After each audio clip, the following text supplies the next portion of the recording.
नमस्कार, हिमाचल समाचार में आपका स्वागत है। आज के मुख्य समाचार। विधानसभा में बजट सत्र के 14वें दिन की शुरुआत आज प्रश्नकाल से। मुख्यमंत्री ने विधानसभा सदन में प्रश्नकाल के दौरान दिए महत्वपूर्ण प्रश्नों के उत्तर। मुख्यमंत्री ने HPSCDC को युवाओं के लिए विदेशों में रोजगार के अवसर तलाशने के दिए निर्देश। मुख्यमंत्री ने की हिमाचल प्रदेश राज्य इलेक्ट्रॉनिक विकास निगम के निदेशक मंडल की बैठक की अध्यक्षता। और अब समाचार विस्तार से। विधानसभा में बजट सत्र के 14वें दिन की शुरुआत आज प्रश्नकाल से हुई। प्रश्नकाल के दौरान मिनरल पॉलिसी से संबंधित पूछे गए एक प्रश्न के उत्तर में मुख्यमंत्री ठाकुर सुखविंदर सिंह सुक्खू ने कहा, माइनिंग रूल जो है 1971 में से चल रहे हैं और सरकारों के अंतर्गत ये 2015 में इसको दोबारा से अमेंड किया गया, फिर इसको दोबारा से अमेंड होते रहे हैं। मैं इस मंच के माध्यम से आश्वासन देना चाहता हूं कि प्रदेश की संपदा में अगर कहीं गलती हुई होगी तो हम देखेंगे कि उससे पैसे हम कैसे वापस लें, और किसी पर टिप्पणी की बात नहीं है। अगर कहीं गलती है हम उसमें सुधार करेंगे और निश्चित रूप से सुधार करेंगे। और जो माइनिंग रूल है उनको बदलने के लिए मैं मंत्री जी से अनुरोध करूंगा कि सारे माइनिंग रूल, ये गलती नहीं है कोई कि जो हमने किया है 2015 का केस नहीं मैं बोल रहा हूँ कि गलत है, मतलब जितनी भी रूल्स हैं मैंने इस पॉलिसी को अभी अंडरस्टैंड नहीं किया। और हमारा जो ये दिन प्रतिदिन बढ़ रहा है 3000 बीघा 500 बीघा, किसी पर भी टीका टिप्पणी करना मैं उचित नहीं समझूंगा। इस सारी पॉलिसी को हमको समझने की जरूरत है। और माइनिंग में हम तकरीबन अभी जो पिछली हमारे प्रयासों से जो पिछली सरकार के साथ से डबल हमने किया है। मेरा मानना है कि 1000 करोड़ रुपया हम इसमें और 400 करोड़ रुपया है, 600 करोड़ रुपया और ऐड करके हम 1000 करोड़ लाएंगे और इस पॉलिसी को बदलने के लिए हम तैयार हैं। रेट्रोस्पेक्टिव अगर कुछ बात है और रेट्रोस्पेक्टिव में किसी ने कहा है सब चीज़ों का अध्ययन किया जाएगा, उसके बाद मैं माननीय मंत्री जी से बैठ के आगे की चर्चा करके जिस प्रकार की पॉलिसी चेंज होगी हम उसको करेंगे। और किसी भी प्रकार की अगर आर्थिक संपदा को हिमाचल प्रदेश की नुकसान होगा हम उसको देखेंगे। अगर कहीं हो रहा होगा तो आपसे भी सुझाव मांगेंगे माइनिंग पॉलिसी बनाते हुए और सबसे सुझाव मांगकर आगे बढ़ेंगे। गत 2 वर्षों में दिनांक 20 फरवरी 2025 तक ADB के तहत कितनी धनराशि जारी की गई से संबंधित पूछे गए एक प्रश्न के उत्तर में मुख्यमंत्री ने कहा, आर्थिक मामलों के विभाग भारत सरकार ने 30 नवंबर 2021 को 291.4 मिलियन अमेरिकी डॉलर की नई ADB परियोजना 2 को मंजूरी दी है। इसमें से ADB का हिस्सा 233 मिलियन अमेरिकी डॉलर 1885 करोड़ रुपया और राज्य का हिस्सा 478 करोड़ रुपये है। परियोजना की स्थिति नियमानुसार है। शिमला में परियोजना प्रबंधन इकाई की स्थापना तथा 3 परियोजना प्रबंधन इकाइयां की स्थापना शिमला, कुल्लू, कांगड़ा तथा एक PUI उपमंडल की स्थापना नदौन में की गई है। PMUI और PIU में स्टाफ जुटाने की प्रक्रिया चल रही है। फोर्टिस इंफ्राकॉन लिमिटेड के सहयोग से messrs grant Thornton Bharat LLP को प्रोजेक्ट मैनेजमेंट डिज़ाइन एवं सुपरविजन कंस्ट्रक्शन कंसल्टेंसी के रूप में चुना गया है और LOA जारी किया जा रहा है। प्रोजेक्ट कंसेप्ट रिपोर्ट तैयार कर ली गई है और एशिया विकास बैंक से अनुमोदित की गई है और स्टैंडर्ड बिड डॉक्यूमेंट के साथ स्ट्रेटेजिक प्रोक्योरमेंट प्लान को भी एशिया विकास बैंक से अनुमोदित करवा लिया गया है। ब्रांच 1 की लगभग सभी विस्तृत परियोजना DPR तैयार कर ली गई है, जिसका PMU और PIU द्वारा मूल्यांकन किया जा रहा है। ADB के फ्री फैक्ट फाइंडिंग मिशन ने 22 से 26 अप्रैल 2024 को शिमला का दौरा किया और उनके सहयोगी ज्ञापन के अनुसार निम्नलिखित investment plan, project invest plan और वित्त पोषण योजनाओं को मंजूरी देने की प्रक्रिया जारी है।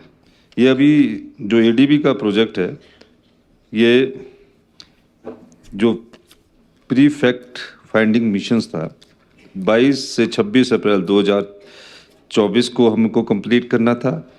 एड मेमोरी कन्फर्मेशन 31 मई 2024 को करना था। Memo processing for proceeding with loan negotiations June 2024 में करनी थी। लोन नेगोशिएशन फिर जुलाई 2024 में करनी थी। ADB अप्रूवल होनी थी, लोन साइनिंग होना था, लोन इफेक्टिवनेस होना था। तो अभी ये लोन साइनिंग मेरे ख्याल अभी पिछले दिनों हो चुका है और जो प्रोजेक्ट्स है वो सिलसिलेवार जो है, जिसमें एक तपोवन का इंटरनेशनल कन्वेंशन सेंटर है। मैं ये बताना चाहूँगा कि जो दाड़ी ग्राउंड में जिसको आईपीएच के साथ जो ग्राउंड है उसमें इसको इंटरनेशनल कन्वेंशन सेंटर को खोलने की बात थी, पर मेरा मानना था कि उस जगह पर इंटरनेशनल कन्वेंशन सेंटर खुलता तो लोगों के लिए खेल की सुविधा भी नहीं होती, और जो लोकतंत्र में अधिकारों की लड़ाई लड़ते हैं, कर्मचारियों के आंदोलन भी होते हैं, तो उनके लिए भी सुविधा रहनी चाहिए थी। तो हमने उसको चेंज करके तपोवन के नज़दीक 4.5 हेक्टेयर जगह जो है वो उसको चुना है, और इंटरनेशनल कन्वेंशन सेंटर आने वाले समय में जो कि भव्य होगा, मतलब उसको हम सबसे बड़ा इंडिया का सबसे बड़ा कन्वेंशन सेंटर बनाने पर विचार करते हैं। उसका जो फाइनेंस होगा वो एडीबी के द्वारा किया जाएगा। आयुर्विज्ञान महाविद्यालय हमीरपुर से संबंधित पूछे गए एक प्रश्न के उत्तर में मुख्यमंत्री ने कहा, ये नए मेडिकल कॉलेज आए और नए मेडिकल कॉलेज का नीट के एग्जामिनेशन के द्वारा जब एमबीबीएस में प्रवेश हो जाता है, पहले तो उसका इंफ्रास्ट्रक्चर बनाने में समय लगता है, और इंफ्रास्ट्रक्चर बनाने में भारत सरकार से, जो कि डॉक्टर मनमोहन जी के समय ये स्वीकृत हुआ था, 189 करोड़ रुपया मिलता था। इन्फ्लेशन के हिसाब से उसकी कीमत तो आधी ही रह जाती है। तो अभी तक इन सब मेडिकल कॉलेज में नेरचौक मंडी का है, इनका ये चंबा का है और हमीरपुर का, हम तकरीबन 300-400 करोड़ रुपए से ज़्यादा खर्च कर चुके हैं। तो अभी उनके पहला या दूसरा बैच एमबीबीएस करके निकलेगा। फिर भी कुछ सीटें डीएनवीज की जो आपने बात कही है, जिनको हम स्टाइफन देंगे, अब हमने स्टाइफन बढ़ा दिया है, वो भारी राज्य से आकर हमारे राज्य में सेवा नहीं करेंगे। तो बोर्ड की एक शर्त इसलिए रखी गई है कि हम आपको, जब आप पीजी करते हैं तो हम आपको स्टाइफन देते हैं, और स्टाइफन देने के बाद वो क्या होता है, अपने अपने राज्य में चले जाते हैं। तो हमने कहा कि अगर आप पीजी यहाँ कर रहे हैं तो आप वो अपना बॉन्ड भरिए, अगर आपने अपने राज्य में जाना तो इतने पैसे आप जमा करवाइए। और बॉन्ड की कंडीशन आने वाले समय में इसलिए ज़रूरी है कि कोई यहाँ रहना नहीं चाहता, तो इस दृष्टि से इसमें थोड़ा सा अगर सुधार करने की ज़रूरत होगी, हम करेंगे। जो हमीरपुर मेडिकल कॉलेज की बात आपने कही है, उसमें सभी पदों को आने वाले समय में, जो डेफिशिएंसी है इसकी, आने वाले समय में भर दिया जाएगा। मेडिकल कॉलेज का हमने कहा कि इस साल हमने 1 साल के भीतर उसको ठीक करना है। Not Hamirpur medical college, Nerchowk Mandi के कॉलेज में भी, और टांडा के मेडिकल कॉलेज में भी, और आईजीएमसी के मेडिकल कॉलेज में भी आवश्यकता अनुसार जितने पद भरने की जरूरत होगी और उसको हम भरेंगे। चंबा के मेडिकल कॉलेज में भी जितने होंगे, उसके लिए भी हमने कल मैंने पूर्व स्वास्थ्य मंत्री से भी चर्चा की थी कि हमें कैडर अलग करना होगा डायरेक्टर हेल्थ सर्विसेज का, तो मैंने उसके बारे में दिशा निर्देश दे दिए हैं। और उसके बाद जो पद खाली रहेंगे तो हमें पता लगेगा कि मेडिकल कॉलेज में इतने पद खाली है, और जो डीएनवी के स्टूडेंट्स हैं वो तो बाकी जितने स्टूडेंट्स थे उसमें आधे, काफ़ी लोग 60% के करीब तो अपने राज्यों में चले गए जब उनको स्टाइफंड की बात नहीं आई। लेकिन 5 स्टूडेंट्स अभी भी डीएनवी का कोर्स हिमाचल प्रदेश में कर रहे हैं। अभी क्योंकि जब एक कॉलेज बनता तो उसको इस्टेब्लिश होने में 10 से 12 साल लग जाते हैं, उसके कंस्ट्रक्शन में, बिल्डिंग में, स्टाफ में, नए लेटेस्ट मेडिकल टेक्नोलॉजी आ रही है। तो मेरा ये मानना कि 1 साल के भीतर मैं व्यक्तिगत तौर से माननीय हेल्थ मिनिस्टर के साथ बैठकर इसकी हम आने वाले हर महीने मीटिंग करेंगे और कैसे आगे बढ़ा जाएगा मेडिकल टेक्नोलॉजी के साथ, उसमें हम आगे बढ़ने का प्रयास करेंगे। एमबीबीएस करने के बाद भी डॉक्टर बेरोजगारी की लाइन में लग जाएंगे। जैसे डेंटल का हाल हुआ, हमारे 7-8 हज़ार अभी नौकरी की तलाश में बैठे, वैसे ही एमबीबीएस का छोटे से प्रदेश में हाल होने वाला है। हमारे को बॉन्ड की इसलिए ज़रूरत है कि यहाँ टिके रहे। अभी 2000 मेडिकल स्टूडेंट्स एमबीबीएस तकरीबन, अप्रॉक्सीमेटली कह रहा हूँ, जो नौकरी सरकार में चाहते हैं, और आने वाले जब ये 7 मेडिकल कॉलेज चले जाएंगे तो हिमाचल प्रदेश के कितने युवा हमारे अनएम्प्लॉयड की लाइन में लग जाएंगे। तो हमें बॉन्ड इसलिए चाहिए कि जो स्पेशलिस्ट है वो इस चीज़ को देखे, और स्पेशलिस्ट को हम पैकेज भी हमने इस बार अच्छा दिया है, 40 से बढ़ाकर 1 लाख कर दिया, और जो एसआरशिप कर रहे हैं उनका भी बढ़ाकर 1,30,000 कर दिया। तो ये बॉन्ड हमारे लिए ज़रूरी है छोटे से प्रदेश के लिए। लेकिन जैसे जैसे हमारे पास संख्या बढ़ती जाएगी, पोस्टें फिलअप होती जाएगी, उस समय इस कंडीशन को रिलैक्स करने के बारे में सोचा जा सकता है।